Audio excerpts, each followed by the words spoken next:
Mesdames, Mesdemoiselles et Messieurs, salut et bienvenue dans le journal des infos sur Actu du Peuple Télévision. En voici les principaux articles.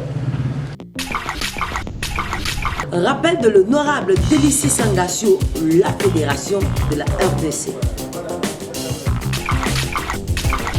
Défiance sur le Ouazalendo par le député national Justin Pitakuira qui fait les points. Félix-Antoine Tshisekedi a servi en échange avec son homologue serbe. Tension vive entre le Ouazalendo et les M23.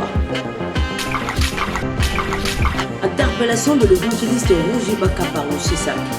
Mesdames, Mesdemoiselles et Messieurs, salut et bienvenue pour le détail des titres.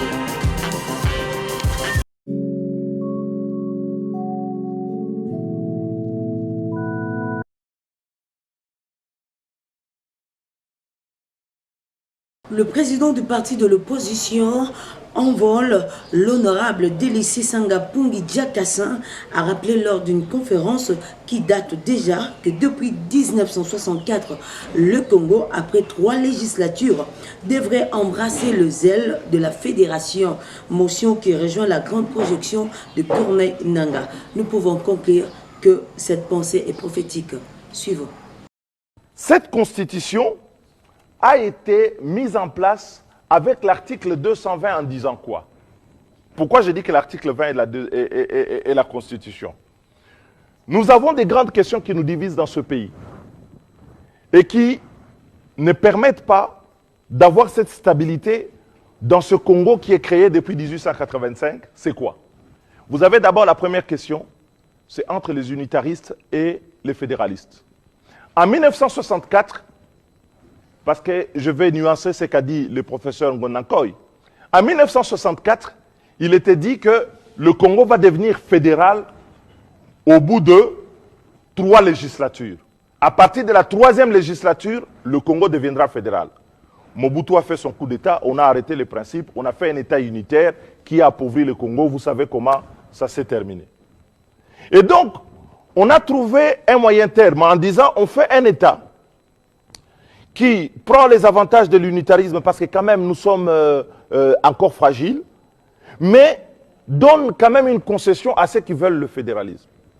Et d'ailleurs, j'ai entendu un des membres de l'Union sacrée, un des partis, qui a dit peut-être la seule chose intelligente à cette étape, c'est de dire que bon, ils veulent maintenant, ouais, on veut changer la constitution, on passe au fédéralisme.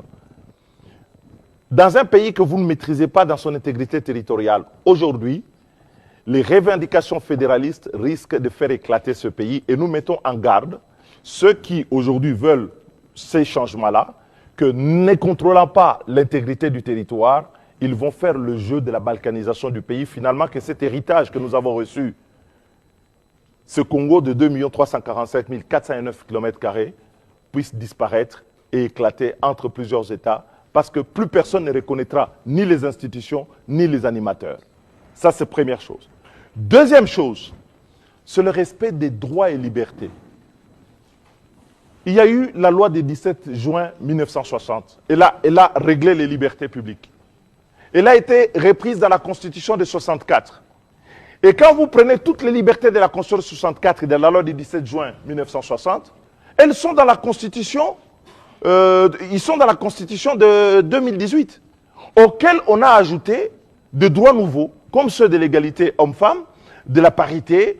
On a ajouté des droits nouveaux qui sont liés à l'environnement. On a ajouté des droits nouveaux, notamment la liberté de manifester, le pluralisme politique, le droit de l'opposition, et ainsi de suite. Pourquoi? Qu'est-ce que sont ces génies de la science vont pouvoir inventer en matière de droits et libertés plus que ceux que nous avons dans notre Constitution? Fausse question. Donc cette question des libertés publiques nous a toujours divisés. Et quand vous regardez l'écriture de notre Constitution, elle tient compte de notre histoire. On a connu des gens dans ce pays qui ont écrit une Constitution, elle prévoyait le bipartisme.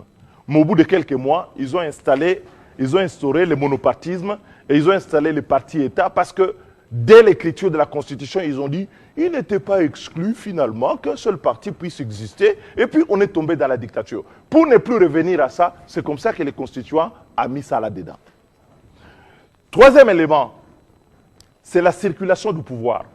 Nous sommes plus de 400 tribus dans le Congo, plusieurs provinces, une diversité qui est notre richesse. On dit ceci, on ne peut pas se diviser pour le pouvoir. Il faut que le pouvoir circule. Il faut que le peuple le donne à chaque fois. Si vous prenez quelqu'un et que vous enquistez là-bas, vous allez renforcer le tribalisme, les replis identitaires, parce que les gens vont considérer finalement que le pouvoir est quelque chose qui est approprié comme un bien dans une approche clientéliste et patrimonialiste, comme on le vit aujourd'hui dans un pouvoir totalement corrompu. Et donc, vous allez faire un double plébiscite. C'est-à-dire que non seulement vous allez plébisciter quelqu'un président à vie, mais vous allez plébisciter aussi la mauvaise gouvernance. Qui va rester? Ces clientélismes, ces corruptions, ces gens qui piquent l'argent de l'État et qui ne font rien, mais qui ne rendent jamais compte et qui vont se retrouver demain avec un pouvoir où il y a un seul individu qui décide de tout. En réalité, ce qui nous divise, c'est quoi? Ce n'est pas la Constitution, c'est la conception de la société. Nous sommes partisans d'un État fort, mais d'un pouvoir équilibré. Et eux, ils sont partisans d'un État faible, mais d'un pouvoir fort. L'inconvénient d'un pouvoir fort, c'est quoi?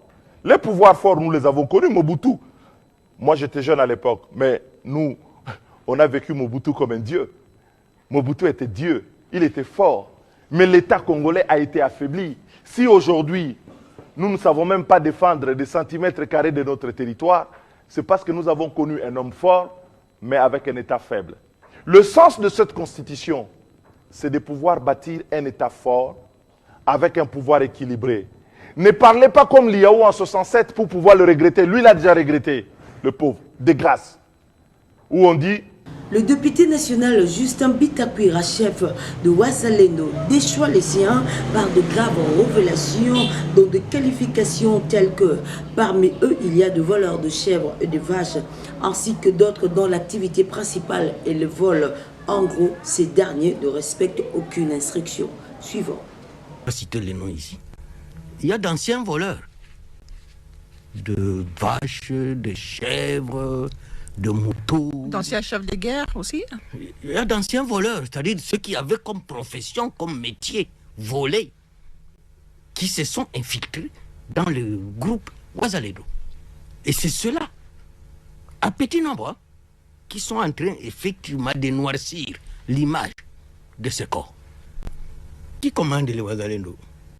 Les Wazalendo, je ne peux pas dire qu'il y a quelqu'un qui les commande parce que ce sont des corps spontanés. Je dis bien spontanés. Ce sont des volontaires spontanés qui se sont décidés de défendre la République face à l'agression. Moi, je ne peux pas me targuer la poitrine aujourd'hui que c'est moi le patron de Wazalendo. Et ils sont multiples, il y a plusieurs groupes. Mais nous sommes en train de nous battre pour que... Est-ce qu'on ne peut pas constituer un seul corps? Si on vous comprend bien, il n'y a pas de commandement, M. Non, Bitakwira. vraiment, c'est... Comment je peux appeler ça? Au cours d'une visite officielle à Serbie, le chef de l'État, Félix-Antoine Tshisekedi Tshilombo, accompagné de quelques membres du gouvernement, s'est échangé avec son homologue serbe, Aleksandar Vučić, autour de l'agression du Rwanda sur la RDC dans sa partie Est, et qu'il qualifie ce geste malveillant d'injuste et barbare. Suivant. Pour cet accueil chaleureux, c'est ma deuxième visite officielle en Serbie et à chaque fois que je suis venu ici, l'accueil a été très chaleureux. Et donc, au nom de ma délégation, de mon épouse et de moi-même, je dis grand merci au président Vučić et tout mon soutien au peuple serbe pour tout ce qu'ils ont comme défi, qu'ils rencontrent comme défi. Et nous avons tous les encouragements à partager avec eux. Et je crois que le président a englobé tout ce que nous nous sommes dit, qui a été très intéressant. Ce que j'ai retenu, c'est que le président a redit son soutien et son attachement à la souveraineté et à l'intégrité territoriale de la République démocratique du Congo, ce dont je le remercie. Car, comme vous le savez, mon pays est victime d'une agression injuste et barbare de la part d'un de ses voisins, le Rwanda pour ne pas le citer, et de se sentir soutenu dans une telle épreuve est un soutien et un réconfort que l'on ressent au plus profond de soi. Je tiens donc à remercier le président Vučić pour cela. Nous avons abordé plusieurs sujets qui vont de la sécurité et de la défense jusqu'au secteur agricole, en passant évidemment par l'éducation, la santé et les infrastructures. Mon pays, la République démocratique du Congo, offre plusieurs opportunités aux pays qui voudraient partager un partenariat avec nous. Nous avons plusieurs secteurs dans lesquels il y a des opportunités. Je pense ici au secteur minier, mais également au secteur environnemental, agricole, infrastructurel et bien d'autres secteurs. Nous avons abordé tout cela avec beaucoup d'intérêt et le président Vučić a manifesté justement ce désir de vouloir davantage se rapprocher de notre pays. Des tensions vives entre le Wazalendo et les M23 qui étaient en train de manger les ananas dans le centre de Kalumbi, à 5 km du centre de Mwenga, tandis que le Wazalendo ont coupé les ponts en liane vers Irangi. Toutefois, la population est sécurisée par les éléments de M23. Suivant. Jambo jambo waheshimiwa, amjambo. Sawa, hapa niko Kulwindi. Mkaaji anaanza kosa njia ya kupita na nakosa comportement sababu pori hatuna imani ya kukimbilia mpori. Huko bebekwa na nia baende bakimbilie mu grand centre, lakini sasa vitu haviwezekane. Ndio batoto yetu sasa bazalendo banaacha natukatia isanda banaikata. Na abo banavuka kisha wanakata isanda tangu usiku ya kuchia leo na banasikia kama ba M23 wanakuwa kashaka. Ndio wanakata hii sanda ya hapa Kavukimba hii. Tunasikia ya Kitamba nao biko wanaikata na ya Mulole yote batakata. Bo, siwe tuko huku comportement ya kujua hivi tujikomportea inaisha. Ile mko naona pale ndio gisi banaacha naikata na kuiacha maji. Na bikingo ya ngambo ya Chala ambayo yote banaikatakata juu ni mianzi ndio ilikuwa bikingo banaikata yote. Ndio kule mwangalie mzuri.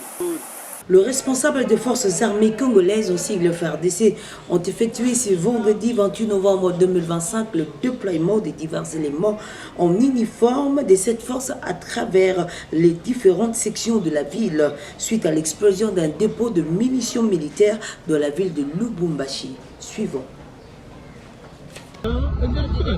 Entrée de la ville, mambo kanisa. Ndakuwa kwa est biko cheo. Ndakuwa kwa est je, est atori vya hivi.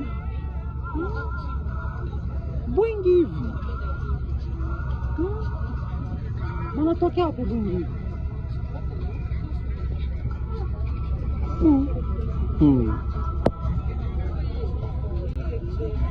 Leo vendredi.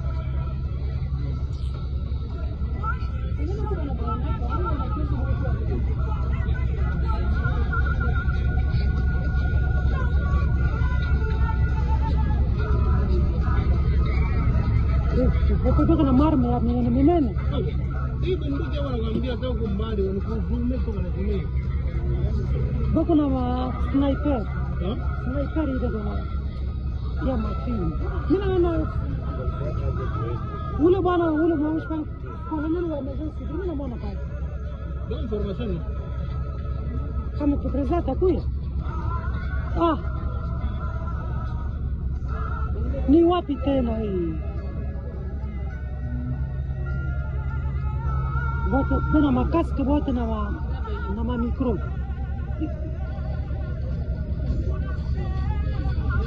La prophétie fait débat sur la toile et même l'objet d'une interpellation par le Conseil supérieur de l'audiovisuel Congo en cycle CISAC. L'évangéliste et acteur social Roger Baka, pris dans un vrai dilemme, soit la liberté d'expression, soit la prophétie.